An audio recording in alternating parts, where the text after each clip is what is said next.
G'day everybody, my name's Luke Fitzpatrick and thank you for supporting Fish That Snag.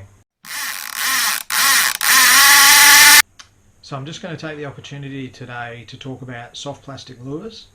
I'm obviously going to concentrate on the type of soft plastic lures that I make, but I'm going to just run through some rigging options for soft plastics. I get a lot of questions about types of retrieve, techniques and things. So I'm going to start at the terminal end, just how I actually attach the soft plastic lure to jig heads and things.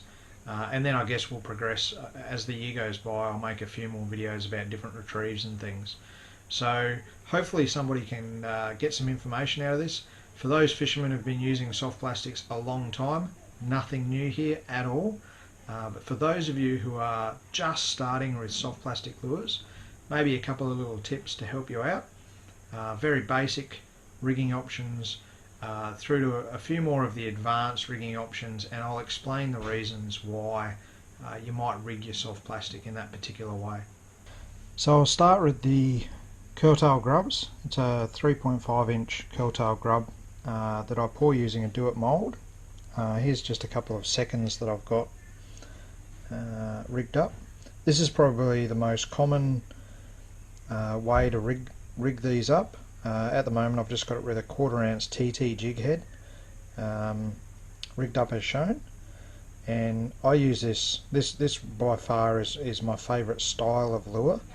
All the different colours and things you'll see in my different videos, but this is certainly the way I rig it up the most and use it the most.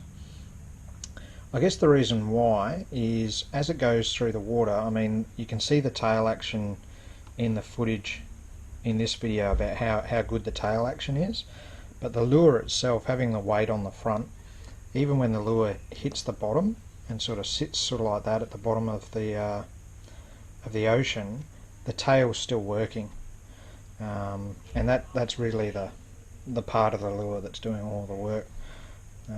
So probably the easiest way to rig it up, most simple kind to use.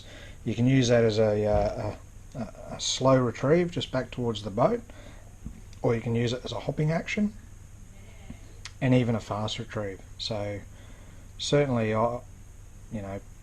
definitely my number one pick type of lure. I use it the most. You can see in all my videos the fish I've caught on it, how effective they are, and that's just a slightly bigger hook size for the bigger species like threadfin salmon and things. I usually put a slightly larger hook size in there. I'm a big fan of 1/4 ounce jig heads.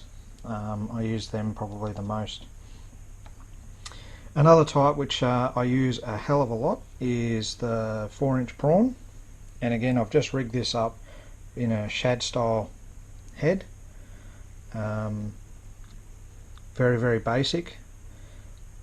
One of the things that I know a lot of people who use these do is they might keep their rigging very, very simple, such as this, but they cut the lure back to make it shorter sometimes, and that can be for a variety of different reasons for the species they're targeting and things.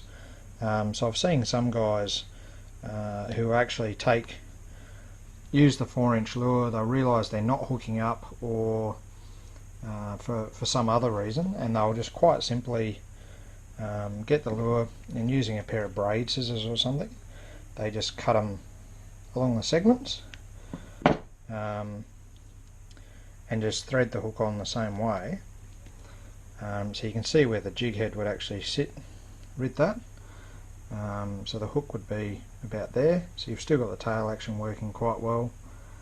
So it's a perfectly good lure. I've seen guys use these for brim, smaller species like that.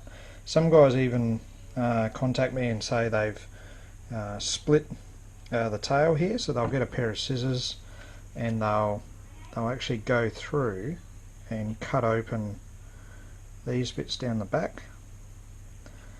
And they say they do it because they reckon it makes the action a bit better. Personally I haven't done it, but that's the feedback I've been getting. So definitely when this lure, because Most of the time I use this lure probably not so much as a hopping action. I'll use it as a fast retrieve through the water over shallow ground, but a lot of the time I just let it waft down in a current line.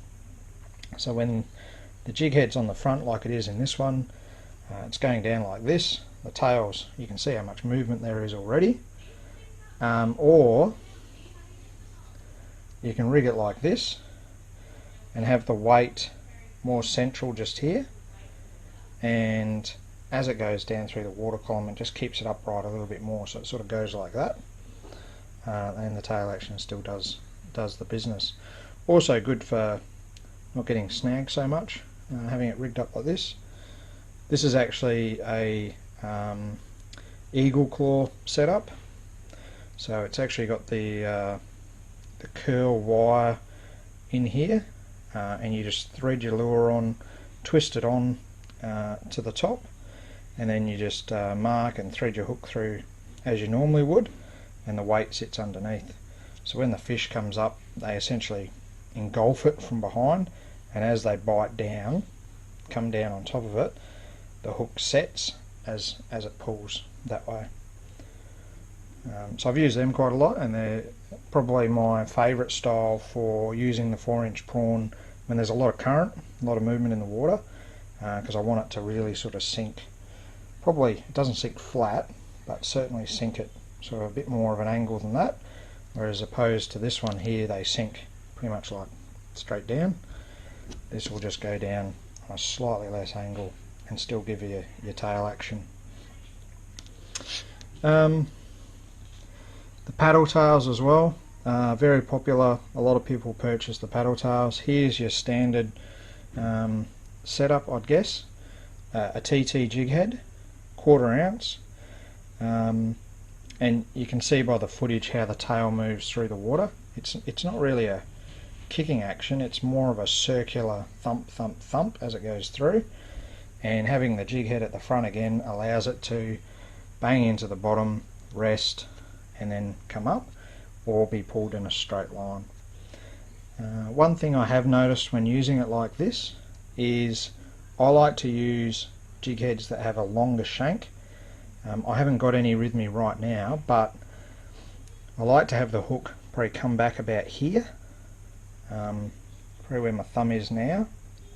I know that takes away a little bit of the action, but what I find, especially flathead and things, sometimes they're a little hesitant on the bite and they'll just go for this tail part and they'll hang on to it, and you think you've got them and you'll start to put a bit more pressure and then they sort of slip off. So having that longer shank back to about here just makes it a bit easier for them to become hooked.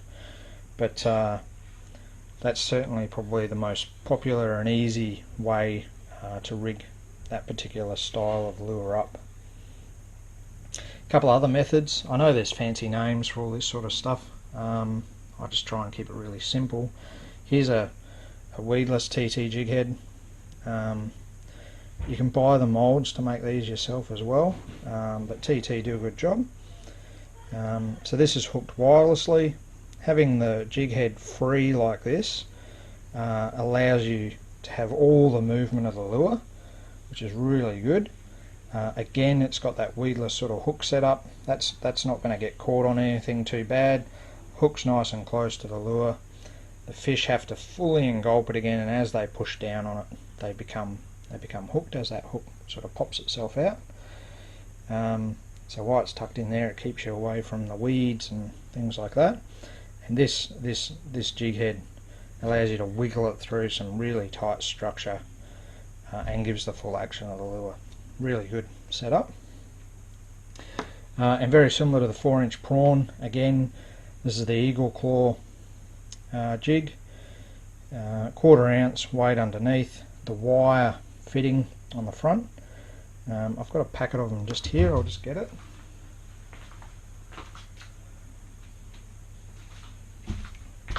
So that's what they are. Eagle claw trocar. I know Owner do a similar brand, but you know how much of a big fan I am of the Eagle Claw brand, especially trocar. These, surgically sharpened hooks. They're just lethal. But yeah, it's just a wire bit, and you literally just twist your lure onto it, holds it really tight and really firm.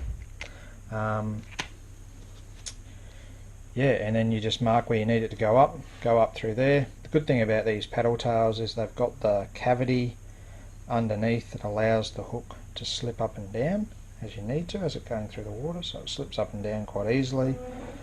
So set like that, out it goes into the water, full range of movement on the paddle tail. It's weedless, it's not going to get hooked up too much. It's going to come down on a slightly less angle as opposed to this one that'll probably go down like that. So that'll probably go down like that. You hop that one or you retrieve it steadily. You can do the same with this, except on the steady it'll be the same, on the hop it will just come down and you'll have a bit more of a beating action. The action, just like the Kotel Grub, the action, the movement in the water attracts fish, like visually, but also the thump creates vibration, noise, and then when it hits the bottom, bang, actually hits the bottom, the fish detect that as well. So if you're really wanting to let them know that you're there and you want a thump action and bang into the bottom, great lure to do it.